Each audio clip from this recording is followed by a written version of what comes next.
Baik, assalamualaikum warahmatullahi wabarakatuh. Kembali lagi di Don Podcast dan kali ini kita akan bincang-bincang dengan salah satu calon wakil bupati Kabupaten Merangin, istilahnya PAW, Bang.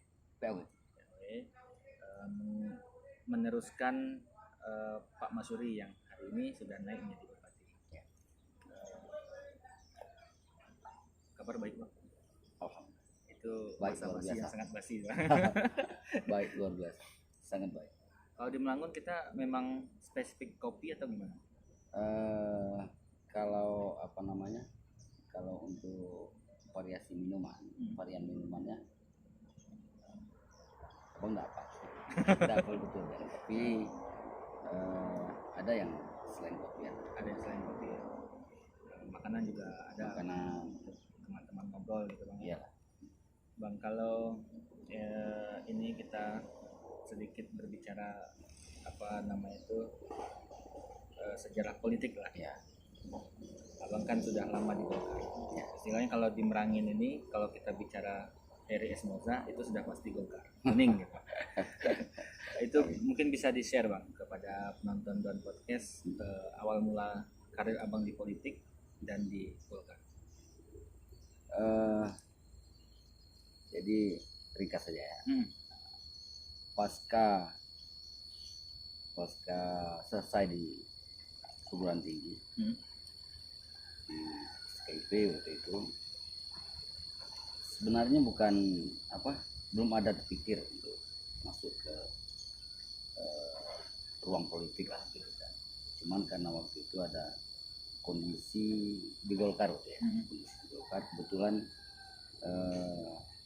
orang tua kita, bapak itu di Golkar. Terus adik bapak di sini, beliau pensiun, dia ke Golkar juga. Waktu itu beliau sekretaris Partai Golkar.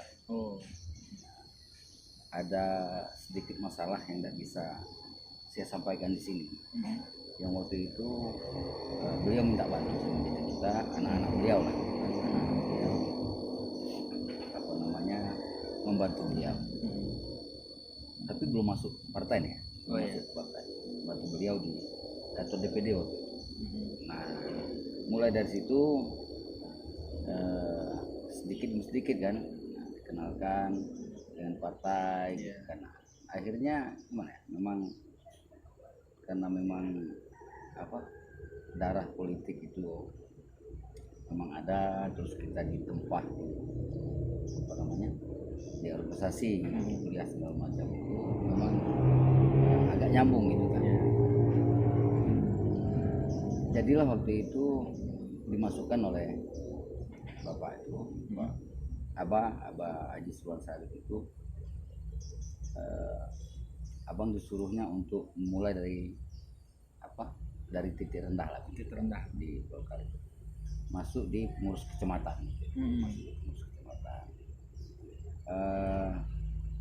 Waktu berjalan, waktu itu Golkar itu ada organisasi saya baru-barunya itu, seingat saya baru-barunya AMPG waktu itu, organisasi saya Partai Golkar.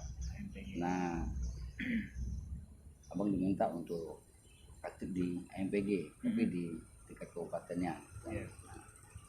Di situ abang dikenalkan mulai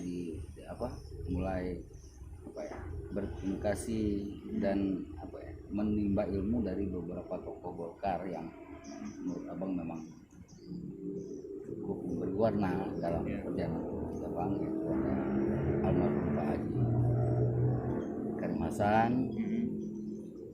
terus almarhum Pak Haji Umar Rema, Al-Fatihah untuk almarhum kedua.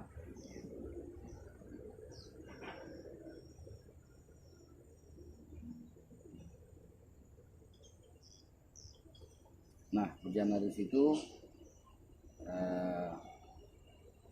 diamanahkanlah setahun mulai gabung di AMPG, diamanahkan untuk jadi sekretaris di AMPG. Di AMPG. Di AMPG-nya. Nah, di AMPG dan sudah mulai masuk ke pengurus DPD. Masuk ke pengurus DPD sekaligus membackup kerja-kerja dari orang tua abang, Abah di wakil sekretaris waktu itu. Hmm. Waktu berjalan terus, akhirnya karena beliau juga sudah mulai uzur, Hmm. waktu itu musda terpilihnya almarhum Pak Karim itu, abang diamanahkan untuk menjadi sekretaris Oh, DPD. di DPD. Oh, iya. Tahun berapa ya? Lupa. Ah, terus pada saat 2 periode beliau, Hmm. pergantian masuk ke almarhum Bang Lukman, gitu kan. Hmm. Masuk ke almarhum Bang Lukman. Oh, 2 periode di situ dulu. Ya, 2 periode di almarhum Pak Karim, Nah, terus almarhum Bang Lukman, 1 periode. 1 periode. Tetap di sekretaris. Sekretaris. Tetap di sekretaris. Terus karena beliau meninggal, Hmm. di di PLT kan ke Supardi Nur Zain, Pak. Iya. Ya, waktu itu beliau sekretaris DPD Golkar Jambi. Iya. Nah, kemudian setelah Supardi Nur Zain, dia PLT-kan lagi kepada Indria Putra. Kita tetap di posisi sekretaris ya. KPU ya. Sekretaris Abadi. Nah, setelah itu Pramusda, kalau nggak salah Pramusda yang terakhir ini di PLT-kan ke Herman Effendi. Hmm. Nah, kita tetap masih di posisi sekretaris. Jadi Iya. ada 5 ketua. Jadi Ada 5 ketua, kita Dengan 1 sekretaris. dengan 1 sekretaris. Itu perjalanan di Partai Golkar. Terus untuk perjalanan politik ya kita sudah mulai nyalek itu di tahun 2009. 2009. 2004 ya. Berarti pemilu langsung gitu. 2004 ya, 2004, 2009 ya, 2004 ya. Berarti ya mulai dari 2004 itu tuh masih sistem apa ya? Sistem nomor urut ya? Nomor urut Nomor teratas. urut, ya. Waktu itu dititipkan di pemenang, ambil dari pemenang, Iya. isi di pemenang. Nomor urut atas. Belum Enggak juga. masih belajar. Nah, terus 2009 baru masuk ke dapil 1, Dapil 1. nomor Masih urut 2. nomor urut 2. Sistemnya masih nomor urut, ya? 2009 dah. Udah Sudah suara terbanyak suara terbanyak. ya. Kemudian 2009 ya, itu di dapil 1. 2009, 2014. Nah, 2014 kembali lagi nyalon di dapil 1, nomor urut 1. Ya. Nah, jadi memang kita lewati proses itu dengan apa ya? Dengan tertib lah, kan. Setiap periodenya, Mas. Setiap periode mulai dari ya kalau bicara nomor urut ya kan. Kalau nomor urut itu menjadi sebuah hal yang penting, memang kita dari nomor urut 2004 itu nggak salah nomor urut 6. Nomor urut 6, terus ke nomor urut 2, nomor urut 1. Nah, 2019 nomor urut 1 lagi. Nomor urut 1, tapi memang apa ya, kalau secara suara itu jauh tingkatan suara. Di 2014 itu akumulasi suara kita cuma di angka 1711.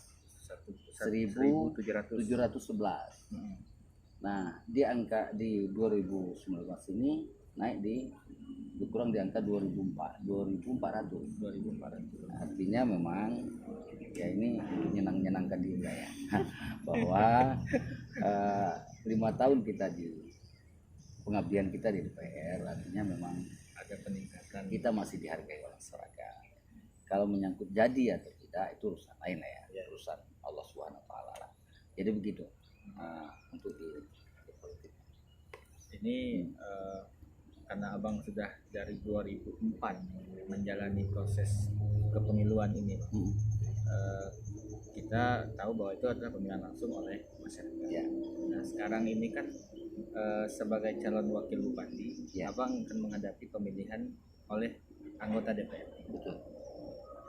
Kalau Abang melihat dari sistem ini, bagaimana? Walaupun walaupun ini beda posisi jabatan, sebagai abang dipilih langsung sebagai anggota DPR dan ini akan menjadi sebagai wakil bupati.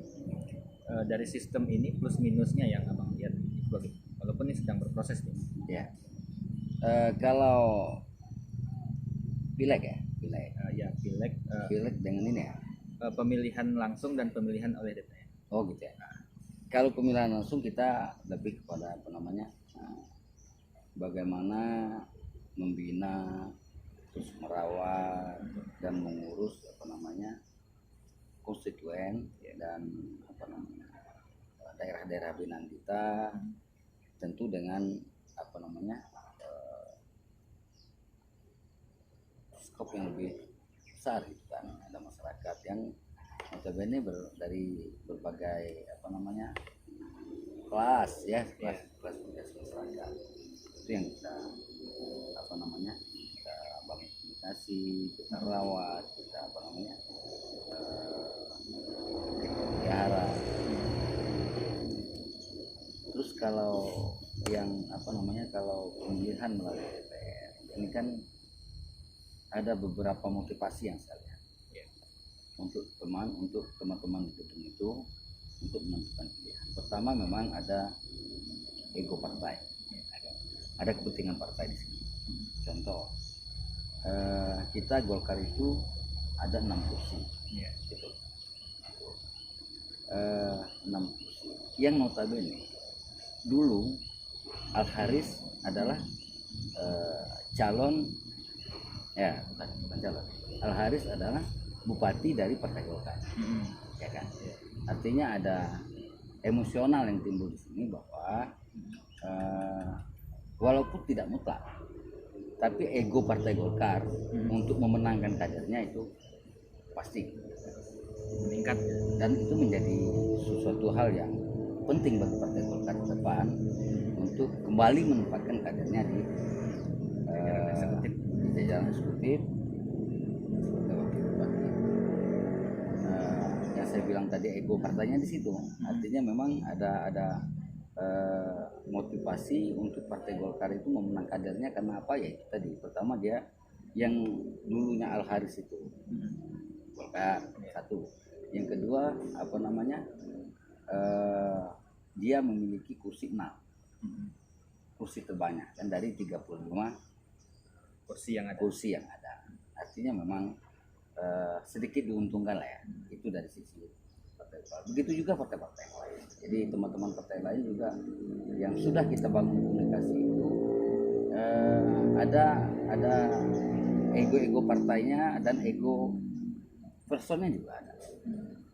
Jadi kalau simpulan abang, bagaimana kita meyakinkan dan membangun komunikasi yang baik dengan teman-teman gedung kita punya suara itu, dan juga tentu yang tidak kalah pentingnya juga kita harus bangun komunikasi dengan partai-partainya.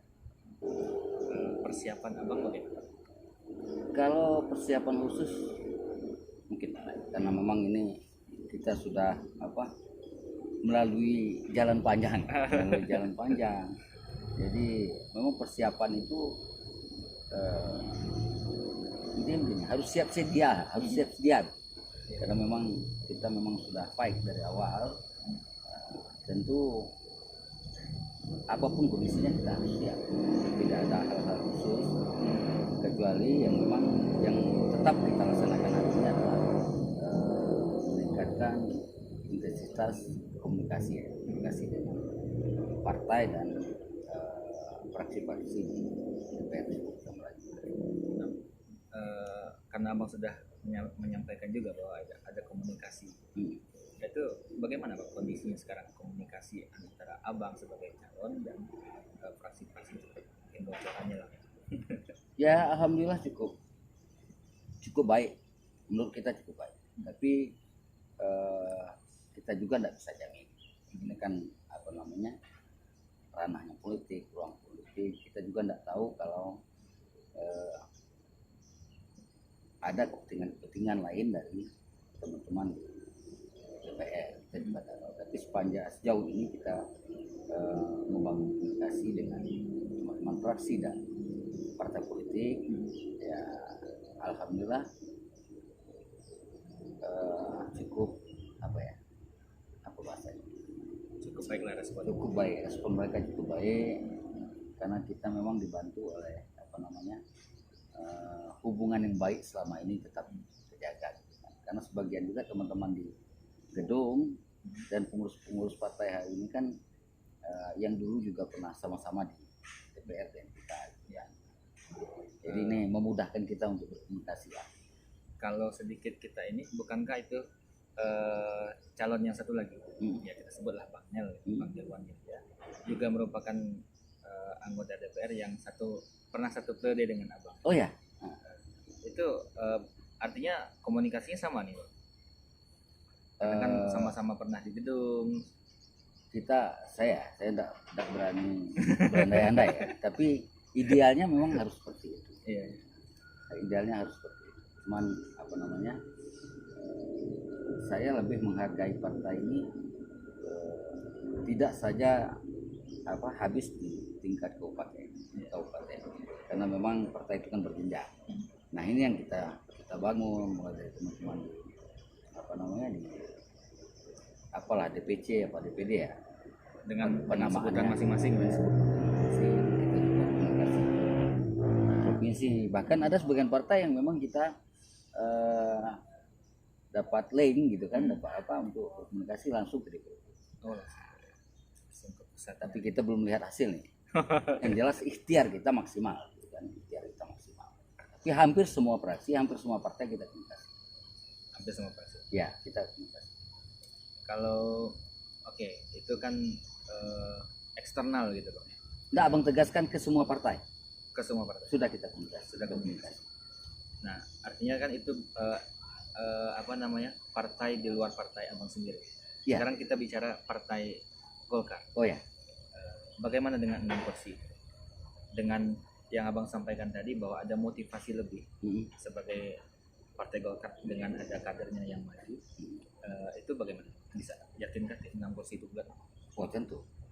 Jadi komunikasi kita cukup intens akhir-akhir ini. Dan kita sudah semacam ada kesepakatan untuk sama-sama membangun partai ini, sama-sama untuk saling mendukung, bahu-membahu bagaimana partai Golkar tetap pada posisi pemenang pada pemilu ke depan. Untuk itu tentu kita harus merebut posisi-posisi strategis yang hari ini kebetulan terbuka. Terbuka untuk salah satu kader partai Golkar untuk merebutnya. Tentu ini menjadi sebuah hal yang wajib untuk saya dan teman-teman di gedung, khususnya partai Golkar, untuk bahu-membahu untuk memenangkan ini. Dan saya yakin dan percaya dengan teman-teman fraksi partai Golkar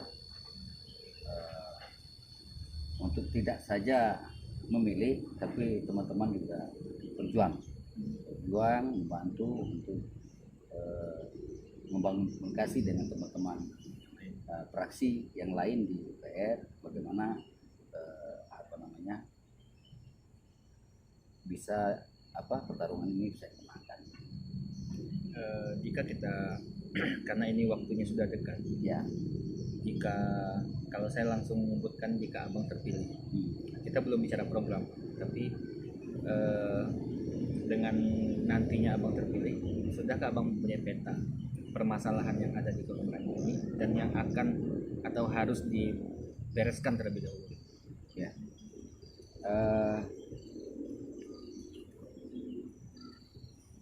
Kalau menyangkut menyangkut program atau apalah namanya, visi dan misi gitu ya, itu kita tetap konsen melanjutkan visi dan misi makin mantap lah. Artinya kalau bahasa dusun kita itu bahwa tidak mungkin kita membawa cupak gantang dari luar. Nah, sementara makin mantap kita sudah punya program, kita sudah punya visi dan misi, yang harus diwujudkan. Nah, tinggal lagi memang dengan rentang waktu yang tidak panjang, lebih kurang kalau memang terlaksana di tanggal 8 ya, siapapun nanti yang terpilih tanggal 8 itu, proses-proses pengembalinya bisa pelantikan di akhir Agustus. Jadi lebih kurang setahun. Jadi masa jabatan dulu kurang setahun. Jadi di setahun itu kalau saya melihat hal yang sangat penting itu bahwa sumber daya manusia. Artinya memang sebaik apapun program, sebaik apapun visi dan misi yang kita buat, tatanan yang sudah kita letakkan, kalau tidak didukung oleh SDM yang mumpuni, akan berat menurut kita untuk menjalankan program-program itu. Nah, terakhir, walaupun kita tidak masuk ke wilayah ribut-ribut masalah birokrasi ini, tapi ini tentu menjadi hal yang penting untuk kita untuk bagaimana ke depan birokrat ini bisa berjalan dengan jalurnya, bisa berjalan dengan baik, bisa saling mendukung satu sama lain, agar program-program yang ada ini bisa kita laksanakan. Jadi itu artinya sudah dipetakan, sudah ada, tentu saja ada kiat-kiat untuk menyelesaikannya. Oh ya. Kemudian dengan rentang waktu yang abang sampaikan tadi, menjelang akhir periode ini, apa satu program saja yang terangkum dalam Merangin Mantap tersebut yang akan dan harus dan bahkan masuk akal untuk diselesaikan bersama Bupati nanti? Jadi begini, sebagai wakil bupati itu kita melihat tentu kita tidak boleh melangkah dulu selangkah. Artinya apa? Melangkah dulu selangkah dari Bupati.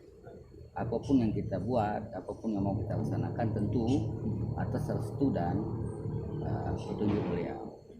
Nah, tentu apa yang mau kita buat nanti, program apa yang menjadi prioritas kita dengan rentang waktu yang tidak lama ini, tentu saya butuh, kalau memang Allah mentakdirkan kita nanti jadi, tentu ini akan kita komunikasikan ya Pak Bupati.